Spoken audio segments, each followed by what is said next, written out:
오늘부터 우리는 누가복음 말씀을 읽을 건데요. 오늘은 첫 시간이니까 머릿말 제가 읽어드리겠습니다.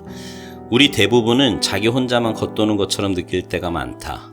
다른 사람들은 아주 당당하고 자신감 넘치고 소속감도 분명해 보이는데 나는 따로 밀려나 어울리지 못하는 바깥 사람 같다.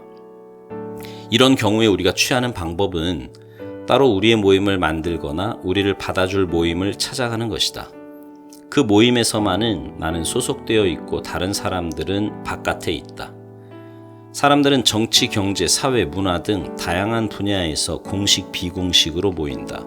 그러한 모임의 한 가지 공통점은 배제의 원칙이다. 선택받은 일부 사람 외에 나머지 사람들을 배제함으로써 모임의 정체성과 가치를 획득하는 것이다. 우리는 소속감이라는 달콤함을 맛보기 위해 다른 사람들을 배제하고 밀어낸다. 하지만 그 과정에서 우리의 현실은 축소되고 삶은 협소해진다. 끔찍한 대가가 아닐 수 없다. 종교라는 미명하에 이런 대가를 치를 때보다 더 비참한 경우도 없다. 그런데 놀랍게도 종교는 오랜 역사 속에서 바로 그런 일을 해왔다. 하나님의 크나큰 신비를 그럴듯한 모임 규정 정도로 축소해버렸고 거대한 인간 공동체를 멤버십 수준으로 격하해온 것이다. 그러나 하나님께 바깥 사람, 소외된 사람이란 없다. 예수께서는 잃어버린 자를 찾아 회복시키려고 왔다고 말씀하셨다. 누가는 바깥 사람, 소외된 사람을 가장 강력하게 옹호한 사람이다. 그 자신이 바깥 사람이었던 전부 유대인으로 구성된 신약 성경 기자들 가운데 유일한 이방인이었던 누가는 당대의 기성종교가 흔히 바깥 사람으로 취급하며 소외시키던 사람들, 여자들, 평범한 노동자들, 다른 인종의 사람들, 사마리아 사람, 가난한 사람들을 예수께서 어떻게 끌어안아 안으로 포함시켜 주시는지를 보여준다. 예수께서는 종교가 인간의 모임으로 전락하는 것을 묵인하지 않으시는 분이다. 우리 또한 안에 들어갈 희망 하나 없이 바깥에서 기웃거리며 삶을 들여다본 적이 있다. 그런 기분을 느껴보지 않은 사람이 우리 가운데 누가 있겠는가? 그러나 누가가 전하는 이야기를 듣다 보면 이제 문이 활짝 열렸고 하나님이 예수 안에서 우리를 만나시며 안아주신다는 사실을 깨닫게 된다. 예수께서는 이렇게 말씀하셨다. 구하여라. 그러면 받을 것이다. 찾아라. 그러면 발견할 것이다. 두드려라. 그러면 문이 열릴 것이다. 누가복음 11장 9절. 자, 이제 읽겠습니다. 누가복음 1장. 자신들의 삶으로 이 말씀을 섬겼던 최초의 목격자들이 전해준 보고를 바탕으로 우리 가운데 일어난 성경과 역사의 놀라운 추수 이야기를 정리하려고 손을 댄 사람들이 아주 많았습니다. 이야기의 발단부터 시작해 모든 보고를 아주 자세히 살펴본 나도 데오빌로 각하를 위해 모든 것을 상세하게 기록하기로 했습니다. 이로써 각하께서는 그동안 배운 것이 믿을 만한 것임을 확실히 알게 될 것입니다. 유대왕 헤롯이 다스리던 때에 아비야 반열에서 직무를 맡은 제사장이 있었다. 그의 이름은 사가랴였다. 그의 아내는 아론의 후손으로 이름은 엘리사벳이었다. 이들 부부는 주의하여 계명의 도를 지키고 하나님 앞에서 깨끗한 양심을 품고서 바르게 살았다. 그러나 엘리사벳이 임신을 할 수 없어 그들에게는 자식이 없었고 어미 나이도 많았다. 마침 사가랴가 자기 차례가 되어 하나님 앞에서 제사장 직무를 수행하고 있었는데 그가 하나님의 성소에 들어가 분향하는 일을 맡게 되었다. 그것은 평생 한 번 오는 일이었다. 분향 시간에 회중은 성전 바깥에 모여 기도하고 있었다. 그때 하나님의 천사가 예고도 없이 성소의 분향단 오른쪽에 나타났다. 사가랴는 두려워서 그 자리에 얼어붙었다. 천사가 그를 안심시켰다. 사가랴야, 두려워 마라. 하나님께서 내 기도를 들으셨다. 내 아내 엘리사벳이 아들을 낳을 것이다. 너는 그 이름을 요한이라고 하여라. 너는 기뻐서 사슴처럼 뛸 것이며 너뿐만 아니라 많은 사람들이 그의 출생을 즐거워할 것이다. 그는 하나님께 큰 인물이 될 것이다. 그는 포도주와 맥주를 마시지 않을 것이며 모태에서 나오는 순간부터 성령으로 충만할 것이다. 그는 이스라엘의 많은 아들, 딸들을 하나님께로 돌아오게 할 것이다. 그는 엘리야의 방식과 능력으로 하나님의 오심을 알리고 자녀를 향한 부모의 마음을 녹이며 완고한 회의론자들의 마음에 뜨거운 깨달음의 불이 타오르게 할 것이다. 그는 백성으로 하여금 하나님을 맞을 준비를 하게 할 것이다. 사가랴가 천사에게 말했다. 그 말씀을 믿으라는 말입니까? 나는 늙은 사람이고 내 아내도 늙었습니다. 그러자 천사가 말했다. 나는 하나님의 파수꾼 가브리엘이다. 나는 너에게 이 기쁜 소식을 전해주려고 특별히 보내심을 받았다.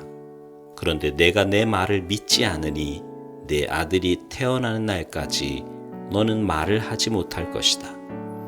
내가 너에게 한 말은 하나님의 때가 되면 그대로 다 이루어질 것이다.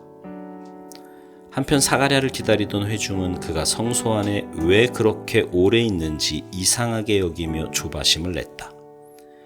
사가랴가 밖으로 나와 말을 하지 못하자 그들은 그가 환상을 본 줄 알았다. 사가랴는 계속해서 말을 하지 못한 채 손짓으로 사람들에게 뜻을 전해야 했다. 제사장 직무 기간이 끝나자 사가랴는 집으로 돌아갔다. 얼마 후에 그의 아내 엘리사벳이 임신했다. 그녀는 아이를 갖게 된 것을 기뻐하며 5달 동안을 홀로 떨어져 지냈다. 그녀는 하나님께서 나의 딱한 처지를 이렇게 보상해 주시는구나라고 말했다. 엘리사벳이 임신한 지 6달이 되었을 때 하나님께서 천사 가브리엘을 갈릴리 나사렛 동네에 다윗의 자손인 남자와 약혼한 한 처녀에게 보내셨다. 남자의 이름은 요셉이고 처녀의 이름은 마리아였다. 가브리엘이 들어가서 마리아에게 인사했다. 잘 있었느냐? 너는 하나님의 아름다움으로 안과 밖이 다 아름답구나. 하나님께서 너와 함께 하신다. 마리아는 크게 동요하며 그 인사에 감춰진 뜻이 무엇인지 궁금히 여겼다. 천사가 그를 안심시켰다. 마리아야, 조금도 두려워할 것 없다. 하나님께서 너에게 주시는 놀라운 선물이 있다. 내가 임신하여 아들을 낳을 것이니 그 이름을 예수라고 하여라. 그는 크게 되어 지극히 높으신 분의 아들이라 불릴 것이다. 주 하나님께서 그에게 그의 조상 다윗의 왕위를 주실 것이다. 그는 영원히 야곱의 집을 다스리고 그의 나라는 영원 무궁할 것이다. 마리아가 천사에게 말했다. 하지만 어떻게 그럴 수 있습니까? 나는 남자와 잠자리를 같이 한 적이 없습니다. 천사가 대답했다. 성령께서 내게 임하셔서 지극히 높으신 분의 능력이 내 위에 머물 것이다. 그러므로 내가 낳을 아기는 거룩하신 분, 하나님의 아들이라 불릴 것이다. 너는 내 사촌 엘리사벳이 늙은 나이에 아이를 가진 것을 알고 있느냐? 모두가 아이를 가질 수 없다고 하던 그녀가 임신한 지 6달이 되었다. 보아라, 하나님께는 불가능한 일이 없다. 마리아가 말했다. 이제야 모두 알겠습니다. 나는 섬길 준비가 된 주님의 여종입니다. 당신의 말씀대로 내게 이루어지기를 원합니다. 천사가 그녀를 떠나갔다. 마리아는 잠시도 지체하지 않았다. 그녀는 일어나 유대 산지의 한 동네로 가서 곧장 사가랴의 집을 찾아가 엘리사벳에게 문안했다. 엘리사벳이 마리아의 인사를 받을 때에 그녀의 뱃속에서 아기가 뛰놀았다. 엘리사벳은 성령이 충만하여 뜨겁게 노래했다. 그대는 여자 가운데 참으로 복되고 그 뱃속의 아기도 복되다. 내 주님의 어머니가 나를 찾아오다니 이 큰 복이 어찌 된 일인가. 그대의 문안하는 소리가 내 귀에 들리는 순간 내 뱃속의 아기가 마냥 기뻐서 어린 양처럼 뛰어놀았다. 하나님께서 하신 말씀을 믿고 그 말씀대로 다 이루어질 것을 믿은 여자는 복되다. 마리아가 말했다. 하나님이 들려주신 복된 소식으로 내 마음이 터질 듯하니 내 구주 되신 하나님의 노래로 기뻐 춤추리라. 하나님이 나를 주목하심으로 무슨 일이 일어났는지 보라. 나는 이 땅에서 가장 복된 여자다. 하나님이 내게 행하신 일 영원토록 잊지 않으리. 다른 모든 것과 구별되시는 하나님, 그 이름 거룩하시다. 그 앞에 두려워 떠는 이들에게 그의 잡이 물밀듯 밀려오네. 그가 팔을 뻗어 능력을 보이셨고 거만스레 허세 부리는 자들을 흩으셨다. 오만한 폭군들을 내리치시고 고통당한 이들을 진창에서 건져내셨다. 가난하고 굶주린 사람들이 잔치상에 앉으니 야멸친 부자들이 냉대를 당했다. 기억하셔서 풍성한 잡이 드높이 쌓으시며 택하신 자녀 이스라엘을 품으셨다. 아브라함으로 시작해 지금까지 약속하신 대로 그의 자비가 정확히 이루어졌다. 마리아는 석 달 동안 엘리사벳과 함께 있다가 자기 집으로 돌아갔다. 출산일이 되어 엘리사벳이 아들을 낳았다. 이웃과 친척들은 하나님께서 그녀에게 베푸신 큰 자비를 보고 함께 즐거워했다. 8회째 되는 날, 그들이 아기에게 할례를 행하러 와서 그 아버지의 이름을 따서 아기의 이름을 사가랴로 지으려고 했다. 그러나 엘리사벳이 끼어들었다. 아닙니다. 이 아이의 이름은 요한이라고 해야 합니다. 그들이 말했다. 하지만 당신네 집안에는 그런 이름을 가진 사람이 아무도 없지 않습니까? 그들은 사가랴에게 손짓하여 아이에게 어떤 이름을 지어주려고 하는지 물었다. 사가랴가 서판을 달라고 하더니 이렇게 썼다. 아이의 이름은 요한이라고 해야 합니다. 사람들이 모두 깜짝 놀랐다. 놀랄 일은 그것만이 아니었다. 어느새 사가랴의 입이 열리고 혀가 풀어지더니 말을 하면서 하나님을 찬양하는 것이었다. 깊은 경외심이 이웃을 덮었고 유대 온 산지 사람들이 온통 그 이야기뿐이었다. 이야기를 들은 사람들은 모두 그 일을 마음에 새기며 놀라워했다. 이 아이가 장차 어떤 사람이 될까? 하나님께서 이 일에 함께 하신 것이 분명하다. 사가랴가 성령에 충만하여 이렇게 예언했다. 이스라엘의 주 하나님을 찬양하여라. 그가 오셔서 그 백성을 자유케 하셨다.